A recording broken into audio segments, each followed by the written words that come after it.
I wanted to talk about the placebo effect, and originally I planned to talk about it in a very general sense, right across how it affects our culture and our personality, but I realized I was being too ambitious and was going to spend 3 hours of your time to do that. So I'm going to narrow it down a bit. But I also thought I should put it at least in a philosophical context, or raise what would seem to be a philosophical question at the start, which is, can false beliefs be good for you? And Peter's already said he hopes the answer is yes, but I think you'll all realize that it might not be, or it might be both yes and no, as we'll see. So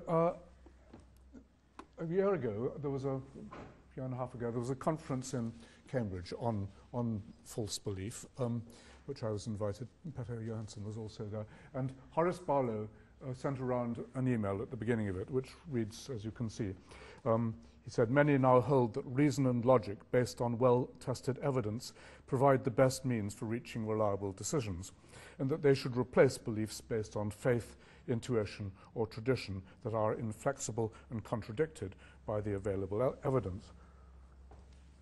And that's hardly controversial to say that. But clearly what he's implying is that being irrational or holding on to false beliefs is damaging to your health. And I think it's clear that must, in general, be the case. I mean, false beliefs can certainly be comforting. I mean, to believe that someone hasn't died when they have, for example, for a time would obviously make you feel better about the world you lived in, or you can just have a lucky break with a false belief. If you pray and are given a number in a dream and it turns out to be the number which is required to win the lottery, then clearly you've benefited from what was clearly, again, a false belief. But it's hard to see how false beliefs could systematically be adaptive, that in general it could be a good thing to be believing against the evidence or against logic. And that's why the placebo effect does seem to be such a surprise. The placebo effect, I'm sure I don't need to remind you what I'm talking about here.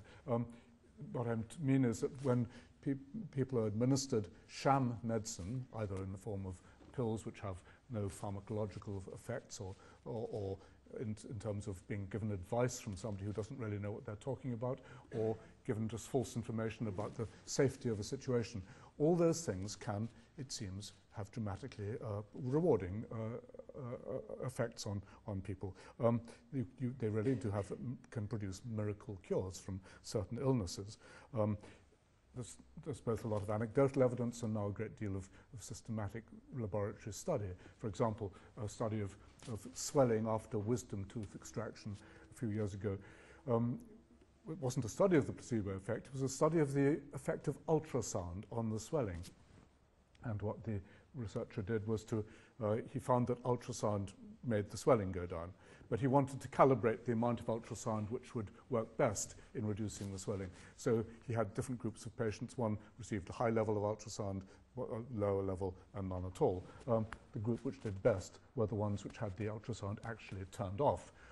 So if anything, the real ultrasound was having a negative effect, but nothing at all in this medical context was having a dramatic effect on how the patient responded. It's big stuff. This it's clear that sham surgery, for example, placebo surgery, can be effective in a lot of cases. Dramatic evidence came of how osteoarthritis of the knee can be cured by fake surgery, in which the patient only thinks the skin is incised, but nothing's actually done. I can give you an example from my own case. I had a very bad pinched nerve in my neck last year and was in great pain for several months, and eventually was put through this quite dangerous procedure of an epidural injection under CAT scan to get very close to the nerve to anesthetize it. And after 2 of those apparently risky injections, it was completely cured. And when I went to see the consultant afterwards, he said, "Well, that's wonderful, but I have to tell you that I've just read a meta-analysis of the research on this, and it shows that it's entirely a placebo effect. Placebo injection would have worked just as well." So it's, as I say, these things are obviously dramatic and relevant to our lives, but nonetheless very puzzling. And they've certainly had a long history. It's now reckoned that Stonehenge was actually a place where people went to get miracle cures. As we would have to say, I think placebo cures. People went and we know that now from the archaeology, which has shown that there were camps around Stonehenge 3,000 years ago in which a surprising number of cripples and ill people were there. The only explanation seems to have been that they'd come to Stonehenge as a hospital. And in fact, that tradition persisted right through the Middle Ages. There's a poem by the 13th century poet Laoman, who said explicitly about Stonehenge, "The stones are great, and magic power they have. Men that are sick fare to that stone, and they wash that stone, and with that water bathe away their sickness." They pour the water over the stone and then wash themselves in that water. So people have known about it. They haven't known, wouldn't have called it placebo, but they've known about the miracles that can be worked by faith in a way, belief in the possibility of cure for a very long time. And today I want to both offer a theory of what's going on here and then to see what it actually has, when we've discovered what's going on, what it actually might have to say about beliefs and about whether beliefs that are false can really be good for you or not. I'm actually going to end up by arguing that the placebo effect is not a counterexample to the idea that false beliefs are bad for you. I'm going to argue that actually either belief in the placebo effect or this placebo cure is not always a good thing. It actually could be a bad thing, or alternatively, that the belief you hold isn't actually false. But I'll come back to that and other issues too. Now, to start off, I'm, as I mentioned yesterday, I tend to think about things in evolutionary terms. I don't always use the term evolutionary psychologist because it's been given a lot of bad press, but I think for psychologists and in fact for biological scientists in general, we must always approach things by trying to think how they came into existence over the course of the last few million years of our evolutionary history. And obviously if the placebo effect is a surprise from the point of view of rationality, it's an even greater surprise from the point of view of evolution, because it's clearly people are getting better under their own by their own efforts. A placebo cure is self-cure. That's the remarkable thing about it. When someone gets better under the influence of a sham medicine, they're making themselves better. But if they can do that, here's the evolutionary paradox. If people have the capacity for self-cure, then why don't they just get on with it as soon as they need it if they're sick? Why wait for permission from a pill or a doctor or whatever it might have been in the days before medicine came on the scene? You'll see that you'd think evolution would have got round this. It's a very clumsy thing to do, to go about this roundabout route to producing a cure. Now, I think we might begin to think about this by realizing that actually even if this does seem puzzling, it's not a unique case. There are actually rather a lot of parallels in our lives and in the world we live in where we find that surprisingly people are withholding resources which you might think they would be better to be using when they can. For example, it's well known that when athletes are running a marathon, they can reach the end of the race and then they collapse from fatigue, but actually, physiologically, they still have a significant amount of reserves left in their body, literally held in reserve, even at the end of the race, when psychologically they're finished. To take another example, it's unfortunately well known from research on car accidents that people die in car accidents because they haven't pushed the brakes hard enough. When they should be stamping on the brakes to stop the collision, they actually hold something in reserve. They never push them right down, which is what's led Mercedes-Benz to develop an engineering system called brake assist, which actually makes sure that if you push the brakes sufficiently hard, then the servo takes over and slams it right on. And in fact, that's been a significant safety measure. because people themselves don't actually use the resources they've got. Or to take another example from a completely different field, we know, that, for example, that for 25 years now, the Japanese have, their economy has been in depression because Japanese refuse to spend their savings. Now, if only they'd spend them, the economy would have revived a long time ago, but they don't. So what's going on? What can be the point of not using your resources when you could?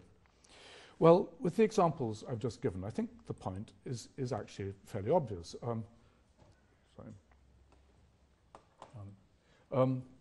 It's that you don't want to. You want to play safe.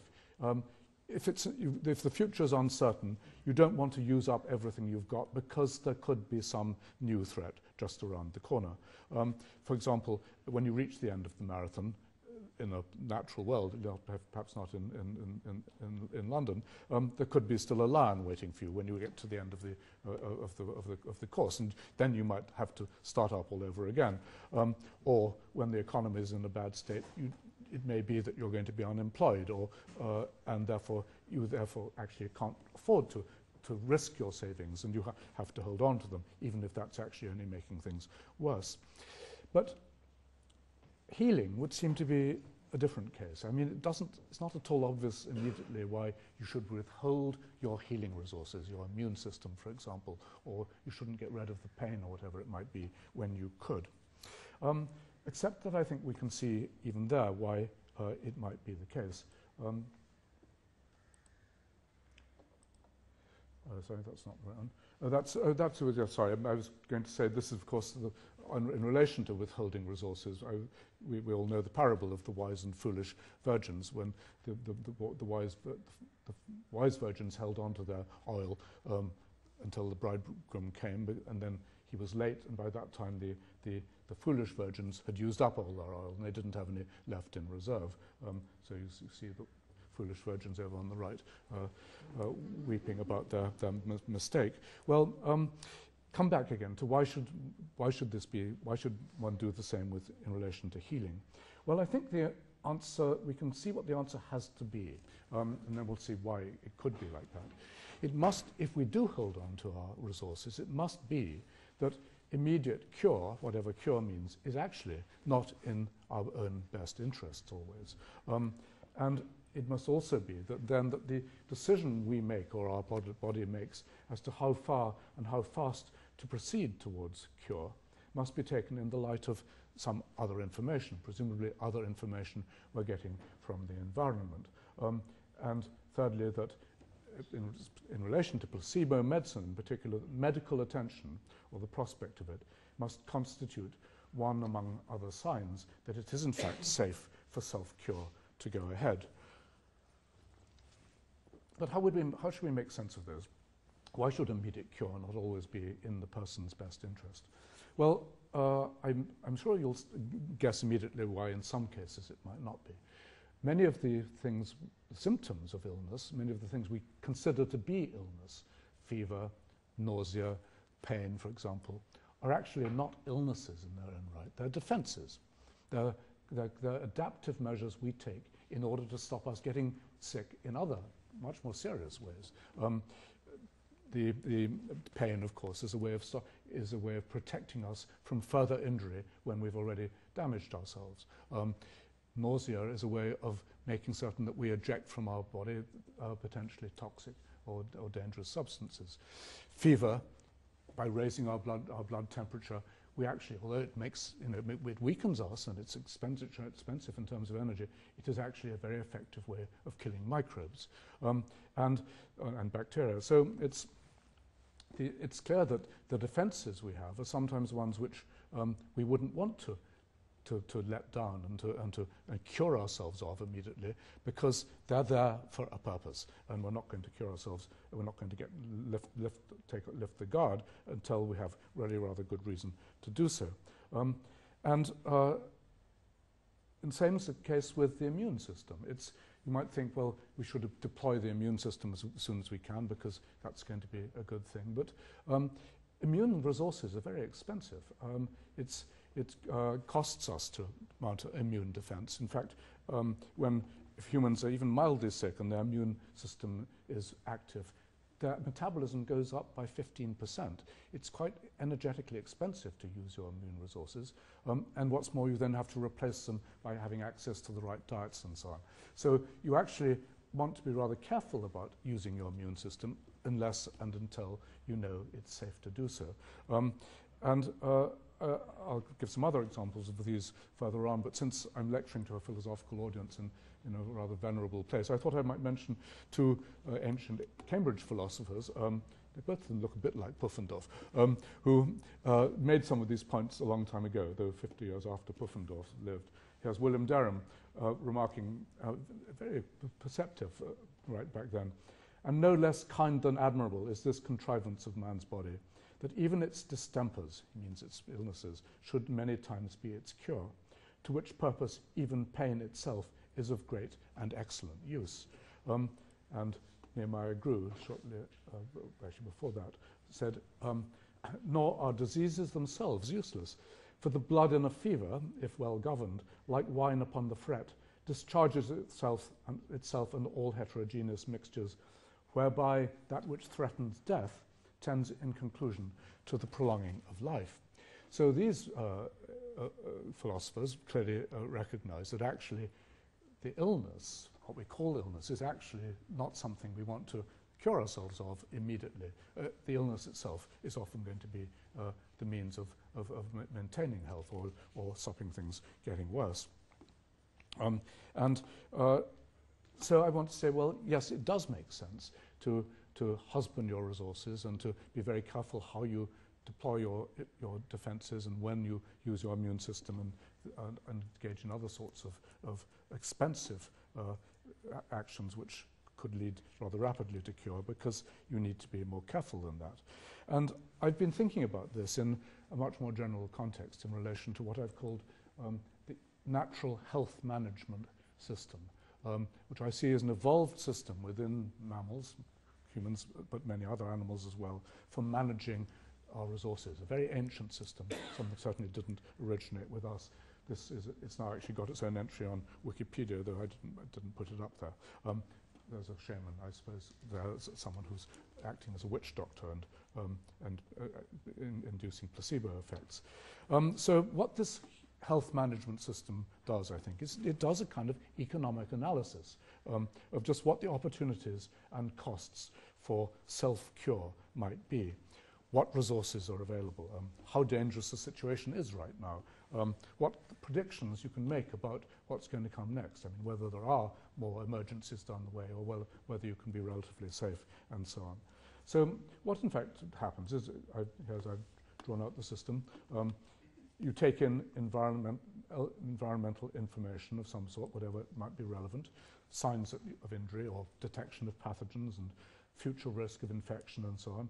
See what energy reserves you've got, whether there's medical assistance available, what the weather and season are, what kind of other threats might be operating, and so on. And on that basis, all this intelligence you gather, rather like a weather forecasting station, you take in different aspects, different dimensions of what's relevant to your situation, and indeed you perform a health forecast. And on that basis, you then decide how to use your healing resources, how much pain to use, whether or not to vomit or to hold it down, or to develop a fever, or to use your immune resources, or to engage in behaviors, of sickness behaviors like resting or seeking out help and so on. And so what this health management system is basically, it's like a good hospital manager. It has to choose if and when to throw resources against this or that problem, and how much to hold back, and to decide if it's essential to build up reserves in this area or that, and basically to try and produce an optimal solution to the problem of maintaining health down the line. Well, in other words, meet the immediate challenges, but make sure you've got enough reserve to cope with later. And this is a very sophisticated system. just recently, I may say that physicians and immunologists have begun to think in terms of a behavioral immune system. But I think I was probably the first to put forward this idea that evolution has set us up to be health forecasters like that, and so to make optimal decisions. And let me just give you a few examples of how it works.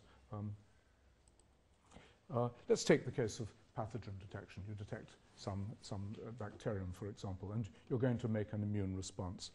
Well, as I said, the immune response is expensive. It's energy costly. It's also it means you have to build up rare nutrients and so on afterwards. So you only want to do it when, in fact, you're safe to do so. And if it's bad weather or cold, or in fact, if it's winter, for example, it might be not such a good idea to use your immune resources because you're not going to be able to replace them very quickly. And indeed, experiments have now been done. Well, some in evidence from humans, but in animals, in which, for example, when hamsters, the two groups of hamsters are kept on different day-night cycles, one of which makes the hamsters think that it's winter, and the other makes them think it's summer. Okay, in winter, there's comparatively longer periods of darkness. And then you inject these hamsters with a bacterium and make them sick and see what happens. Well, if they think it's summer, they mount a full-scale immune response, and they get better within a few days. If they think it's winter, they mount a holding operation. They do use some of their immune resources, but they don't make themselves better. They just make sure that they don't get worse. But basically, it looks as if they're holding on because it's winter, and in fact, there may be more infections to come. And anyway, they can't afford not going to have the energy to replace or to be able to afford that immune response. Equally, if it's okay, so the result of it seeming to be winter is the immune response goes down. But equally, if it seems to be things looking good, then you can afford to in fact, to increase your immune response. And again, lots of evidence from humans for this. That, for example, not just the actual season of the year and so on, but just what you see out of the window makes a big difference. Hospitals, if you have a room with a view out onto parkland and trees, and you hear the birds singing and so on, then your recovery from the rate at which your wounds heal after an operation, in fact, is considerably faster. Can be twice as fast as if you have a view out of the window onto a brick wall. Again, this was news to hospital managers when it was first described, but of course they're beginning to realize that actually what people think about where they are makes a big difference to how they use their healing resources. I'll give you some more examples. I think it's all rather interesting. If you have reason to think that you might get reinfection, then again your immune response will go up because you actually need to, if in the presence of further pathogens, you want to make sure that you're protected. And that can also occur with seeing other people who are sick. A very interesting new experiment has just been done to show that in humans, seeing other sick people produces a dramatic immune response, even if you're not sick yourself. I should say, these are when you're not sick yourself and you're deciding whether or not to deploy your immune resources at all. Here's the experiment. They showed two different groups of people two kinds of threatening slides. One is actually obviously very threatening, the guy with the gun. The other is only potentially threatening if you're thinking in terms of health management in some way. And then they looked at the immune response of the subjects in the next 20 minutes or so after seeing these pictures. The picture on the left is the response in saliva. It's a measure of the number of white cells in the saliva which indicate the immune response. In response to the gun, it's very mildly raised. In response to seeing somebody else, a picture of someone else coughing, it's dramatically raised. So we're using intelligence. We're trying to take account of what might be about to happen. And it looks as if the health management system also takes account of rather more nebulous factors too. omens and threats and so on, coming even through religious beliefs or through or superstitions. For if you have belief that you're cursed in some way, for example, it can actually decrease your immune response.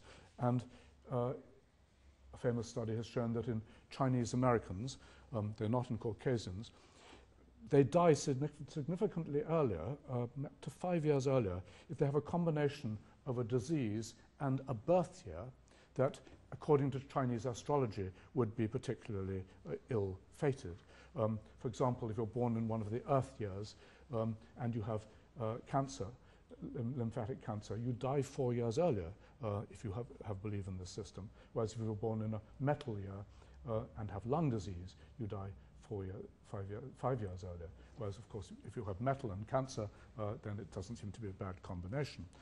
And interestingly enough, these are done in America, these studies, and they had controls of those who believed strongly in Chinese astrology and those who didn't. It was the ones who believed most strongly who showed the greatest effects, were more likely to be susceptible to these omens, in which uncontrollable, of course, the year they were born in. And I suspect that if we don't have the same kind of belief in omens that the Chinese do in the Western world, but we have some other strange beliefs. I think the study's not yet been done amongst people living in Britain or in Sweden. I don't know the extent to which people follow astrology in Sweden, but in Britain, everybody reads their astrological charts. And I suspect that people who are unlucky enough to have the star sign, the sun sign of Cancer, I suspect that you'd find that they're more likely to die of cancer. Nobody's ever looked at that yet. What they have looked at is something rather simpler, which is just to look at people's initials or the initials of their names. Here's some very surprising results. This is mortality as related to the initials of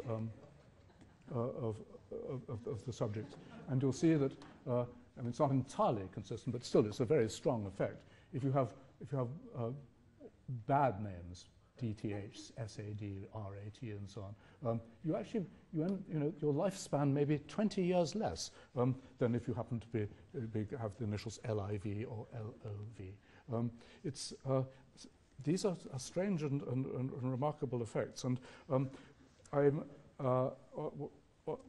point I'm making is that how we use our resources is clearly a very complex matter. It's subject to a variety of influences, some of which actually do make sense in terms of how we ought to, if we're well designed to be deploying our defenses and our immune responses and so on. Others of which, like this one, are clearly a mistake. But nonetheless, we can see the route by which they might be working. So let me come particularly to the question of placebos. And I'm going to actually take the case now of pain. I want to ask, what if you have pain receptors of signaling you're in pain, what's going to help you overcome that pain? And I want to distinguish three ways in which the pain might be reduced. And I'll call them pharmacological analgesia, natural analgesia, and placebo analgesia. The first doesn't involve the evolutionary health management system, but the second two do. But you'll see why I want to bring in the first one as well. What I mean by pharmacological analgesia is just giving a drug which is directly acting on either the information you're getting, or, as we'll see, on the output. Aspirin, for example, actually blocks the reception of these signals from the surface of your body, so you just don't know that you're in pain, that there's any injury any longer, and of course then the pain goes down. But equally, you can do it at the other end of the on the output side with a drug like morphine. What morphine does is actually to block the actual defense of pain, the psychological defense in your brain, and so again, of course, the pain goes down. But now let's come, though, to how this could be also controlled by information coming in about the environment. And what I'm going to call natural analgesia. And this is where we're responding in ways in which nature has designed us to, because it turned out to be highly adaptive to do this. Basically, if you're in pain, you need to take account of a variety of things, but in particularly whether you're going to, there's someone there to look after you, whether you're going to have others to manage for you, to take care of you, to nurse you, and so on. If you are, you can afford to feel less pain. It's only if you're really on your own and you're going to have, it's entirely up to you that you're going to have to be extremely careful about how you act if you're feeling pain, because you really can't afford to take a risk. So that if things are looking good, then again the pain's going to go down. Signal might be a traditional one that mum is here and she's patting you on your shoulder, and fine, again the pain can go down, or that the doctor's there, perhaps even stronger effect than mummy's caressing a hand. I've asked doctors about this, by the way. My own GP, I asked him, how often do patients, having waited in your waiting room in the surgery, come in and say, "Oh, doctor, this is awfully embarrassing, but actually the symptoms have gone. I did have this pain, I was feeling sick, but I'm not now." And he said, the doctor said, "Well, actually it happens all the time. Just seeing the doctor, anticipating the doctor can make the symptoms go down," which is perhaps a good reason for the British National Health Service, which has very long waiting times in the surgery while you're waiting to see the doctor. So it's a positive effect of waiting rooms. But here's some other interesting information that, well, of course, this is a case that real medicine is going to, the prospect of it's going to help put the pain go down even before it actually works. But here's an interesting case just come out in the literature. If you look at your hand when it's being hurt, pinched or given an electric shock or whatever, the pain is considerably less than if you can't see it.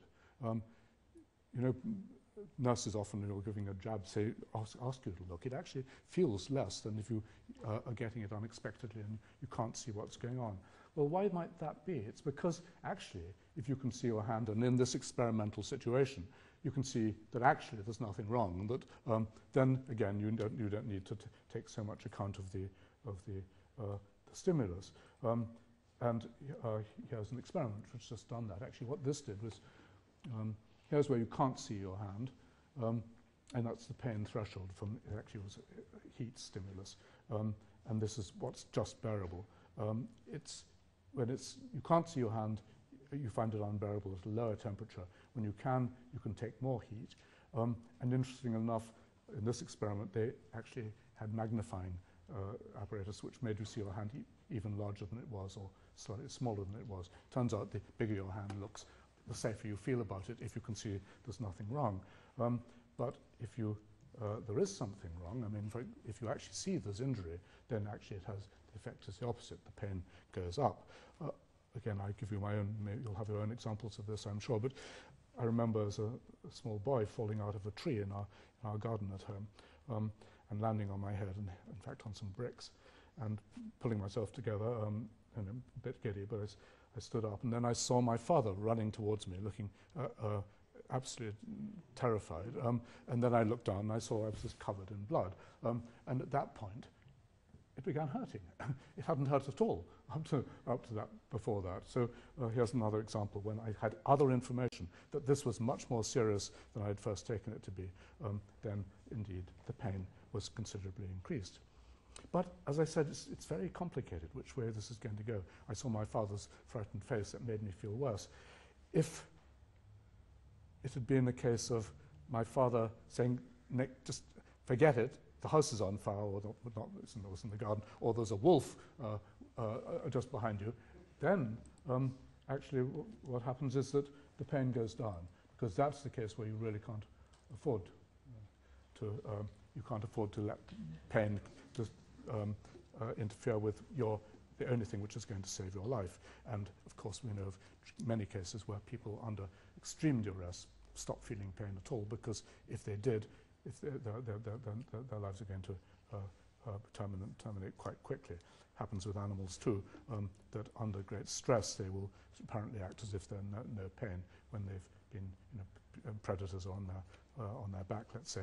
Or for example, a horse won the Derby a few years ago with a broken leg, but this whole stress of the event was so great that in fact it seems not to have felt any pain at all. So these are all what I call natural analgesia. We're adapted to take account of this kind of information. It really makes sense, and it's a useful thing to do.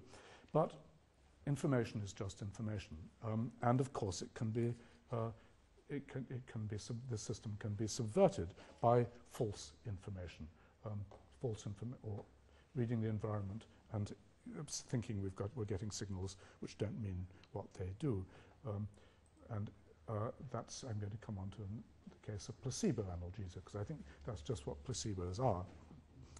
They are providing false safety signals.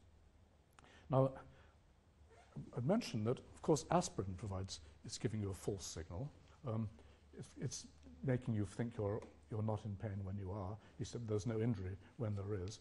But what aspirin can do can also be done by information, things what you're hearing or seeing in the environment. And it's going to work even when that information is false.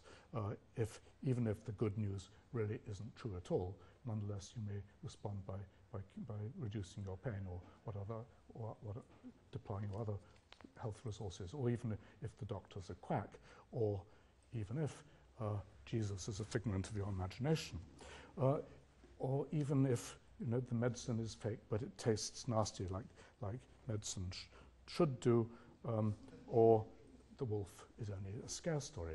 These are all going to still, you'll take account of them, and you'll change your healing response in response to them. And in this case, we're clearly dealing with what we've traditionally called the placebo effect, though people haven't thought about it in quite those terms, as just a means, as a way in which we're responding to a situation as if it meant something it doesn't. And it can, of course, go the other way as well. You may have heard of the reverse of the placebo, the nocebo, where you actually get worse because of false information. Well, and again, if you actually get false information that you're damaged when you're actually not, I mean, false blood on your hand, for example, is actually likely to make the pain worse, and various other more important cases we know about, where people having information which leads them to believe that things are actually worse than they really are, leads them to not using their immune resources or feeling more pain or whatever it might be. Okay, so that's my model of how the placebo effect is working. It's not too complicated. It's not magic. It's just that we are set up to respond to cues in the environment in adaptive ways. But of course, this system can't be perfectly advised, and like any system, we can be taken in by illusions, basically, and they're going to be our response will be indistinguishable from the real thing. We do know a bit about how this works, by the way, about how placebo response to pain works. We actually know how this works at the level of the pharmacology. You'll have noticed that I've put the response to the placebo on this side, that it's changing our output, the amount of pain we feel. It's not stopping us actually sending signals into the system saying that we've got an injury, for example. And so it's more like morphine than it is like aspirin. And we know that now because of a very interesting finding, which is this, that you can block the effects of morphine with a drug called naloxone. What naloxone does is basically stops morphine working, and it means that if you were in pain, you were given morphine, and the pain had gone away, give naloxone, and the pain will in fact return. So what's interesting is that the same happens with placebo effect. You give someone placebo medicine, which has cured their pain, for example, and then you give them naloxone, what actually happens, it's the experimental finding, is that the pain, instead of being reduced, comes right back again, which makes it clear that the way our bodies are doing this is by using the placebo effect means that we're changing the level of our endogenous opiates, the morphine-like substances we actually do use to control pain. So it's not only now we have a kind of model which makes sense in evolutionary terms and functional terms, but we also are beginning to see how it could work at a physiological level. Okay, so what's that tell us then about my opening question about whether false beliefs can be a good thing? Well, at the start of the lecture, I'd have assumed you'd say, just like Peter did, that yes, of course, the placebo effect in particular shows that false beliefs can be a good thing. You have a headache, for example, and you believe that a sugar pill is a powerful medicine, and you take the pill and your headache goes away. What could be a more obviously example of a false belief being a good thing, because presumably not having a headache is a good thing, or so you would have thought at the beginning of the lecture, I guess, and the belief that a sugar pill is a powerful medicine is presumably false. But I hope in the last 20 minutes I've persuaded you that we actually ought to question both those assumptions. Firstly, of course, that not having a headache is a good thing, and secondly, the belief that a sugar pill is not a powerful medicine. Because let's take the first point, just to remind you. Immediate cure is not always in the person's best interest. Having a headache, not having a headache is not always a good thing. Having the headache is the better thing from the point of view of safety, if it's going to make certain that you take rest and don't expose yourself to whatever possible further damage you might do, or infections or whatever it might be. Not having a headache is certainly not something which you want to you want to throw away your headache immediately. So we'd have to say that in some respects, if you're cured by placebo medicine, you're cured by a false sense of security into getting rid of pain which you ought to be feeling because it was in your own interests to do so, or for that matter having a fever or whatever it is, then actually the placebo effect is counterproductive. It's actually putting you at risk, because it isn't the case that as it might be that real security is on the way. You've been taken in by snake oil or whatever it might be. So placebo effect can certainly be a mistake, and I think that we have to assume that in our evolutionary history, when our healing systems were developing and nature was making decisions about what kind of information we should take account of, then nature made certain we did play safe, and it would have been a very bad thing just to have got rid of the headaches under the false impression, or the other pains under the false impression that it was a good thing to do. So not having a headache is a good thing, we might begin to question. But we also might, of course, realize that things have changed since the days in which we evolved. In the past, no doubt, it was very essential to be amazingly, extremely overcautious. You just couldn't risk taking risks with your life and the way in which you used your conservative healing systems. But we can say now that in the present world, in which actually the threats are much less serious than they were, and the possibilities of security and succor coming from outside are much greater than they are, then nature has made us, in a way, much too over-cautious.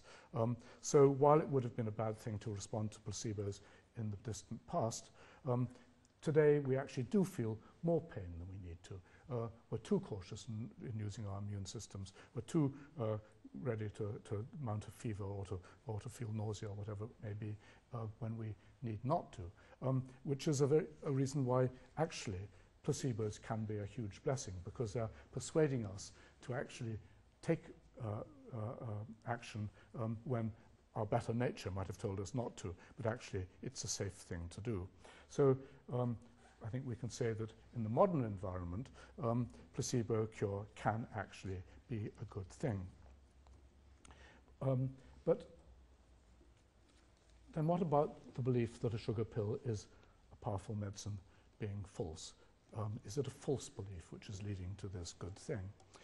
Well, again, if you've seen the point I've been making, you'll realize that, of course, something's false about this. The belief that the sugar pill contains a powerful medicine is certainly false. It doesn't. It just contains sugar or chalk or whatever.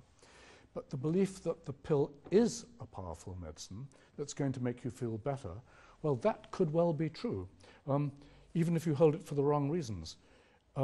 It's true because placebos work.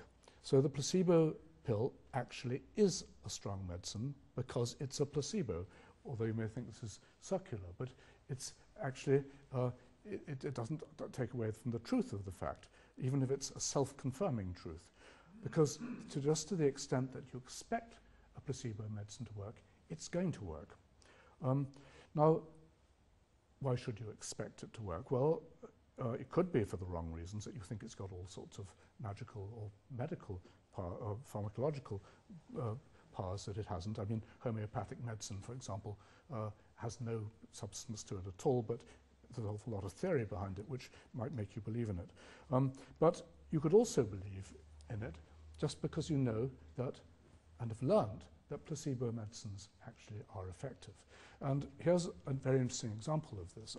Fabrizio Benedetti, who was the leading researcher on placebo, on pain in general, and placebo effects on pain, in his lab, again and again, he's injected people with placebo drugs and shown that they they don't feel, to the same extent, the electric shocks and or the heat stimulus, whatever he's been giving them, that they would do if they hadn't had the medicine. Benedetti has seen the placebo effect occurring probably more than anyone else on this planet. What happens then when Benedetti makes himself the subject of his own experiment and is being given a very painful stimulus and knows that says, okay, perhaps press the button, and is injected with what he knows is a placebo, the pain goes away. Even though he actually knows that exactly what the situation is. And I think the explanation is that he also knows, better than anyone else does, that this medicine works. And so it's, in a sense, not so surprising. It's a very important finding, this. It's also just been found outside the lab in a case where people have just recently looked at the effects of administering placebos when the patient is told outright that it is a placebo. Big study of irritable bowel syndrome published a couple of months ago. Again, in that case, even the patients, even when they were told that what they were getting had no pharmacological agency at all, but the patter was this contains nothing of medical value as such, but there's every reason to think it'll work because it's a placebo. The patients got better. It was exactly the same as the medicine which it was being tested against, even though they knew it to be a placebo. So that's obviously false, and it's at least it can be false. And it means, the important thing is, it means that actually doctors can now prescribe placebos with a good conscience. They're still not allowed to by law in Great Britain. I don't know what it is here, but I think there's every reason why that law should change, because it's evidence-based medicine, that placebos actually do work. We know it. We also know it, of course, logically, that in some sense we know the logic that if we believe they're going to, then they're going to. So here's something else to think about. If placebos do work, and if we can know they work, then the whole system designed by nature to look after us might seem to be at some risk, actually. It's clearly essential that we can't ourselves subvert our own health management system merely by acts of will, merely by wishing that a pain would go away, or wishing that we wouldn't feel sick, or that the bacteria would stop ravaging our livers, or whatever it might be. You can't allow mere wish fulfillment to come in here and provide information which you would just like to be true. If you did that, of course, the system would begin to be useless to you. You can't, in fact, allow yourself to be influenced by what we might call complementary medicine. I don't know, I imagine you, this is an English joke, but I suspect that most of you can see what the joke is. The guy would like to believe that everything's fine with him. And indeed, it's going to be very important that our beliefs are well founded in some way, even if they're beliefs in placebos. We can't just have beliefs out of the blue. We can't have beliefs for which there are no reasons. I mean, we actually can't have beliefs for which there are no reasons. It's been a long philosophical position. Those don't count as beliefs. We have to be able to justify, in some sense, our beliefs, even if we're giving false explanations. Steven Weinberg, the physicist, wrote some time ago that the decision to believe or not to believe is not entirely in our hands. I might be happier and even have better manners if I thought I were descended from the Empress of China. But no effort of will on my part can make me believe it any more than I can will my heart to stop beating. And he might have said, and no effort of will can make me cure my headache, just because I would like it to go away. So we can assume that this health management system, our healing systems, ought to be, and presumably are, pretty well ring-fenced against mere wish-fulfilling beliefs, including the belief that I'd just like this therapy to work for me. But now what if belief in placebo therapy actually isn't mere wish fulfillment? What if, as I just suggested, it's actually evidence-based? What if, like Benedetta, you've seen it happen under your eyes, or you're living in a culture where the word gets around that these things really, really do work? And what's more, if you understand the theory and you realize that if you believe it will work, and therefore logically you ought to believe in it. Now, this is a level of sophistication which probably nature hasn't had to contend with in the past, but it does seem that there's potentially a serious loophole in the way in which our health systems, management systems have been set up, and that's the possibility of self-administered placebo medicine. And as I say, it may turn out to be a rather sophisticated individual who's going to apply it, and Shakespeare thought that even philosophers wouldn't get there. There was never yet a philosopher who could endure the toothache patiently, but maybe that's just what philosophers might be best at. And some of you will perhaps recognize a famous philosopher here, Daniel Dennett, in fact, practicing at becoming his own scarecrow to ward off illness. Dan was, in fact, we were playing around, and Dan was imagining that, in fact, he could generate his own placebo effect, and that was his rather dramatic reenactment of it. And if Dennett could do it, why not the rest of us? Okay, thanks.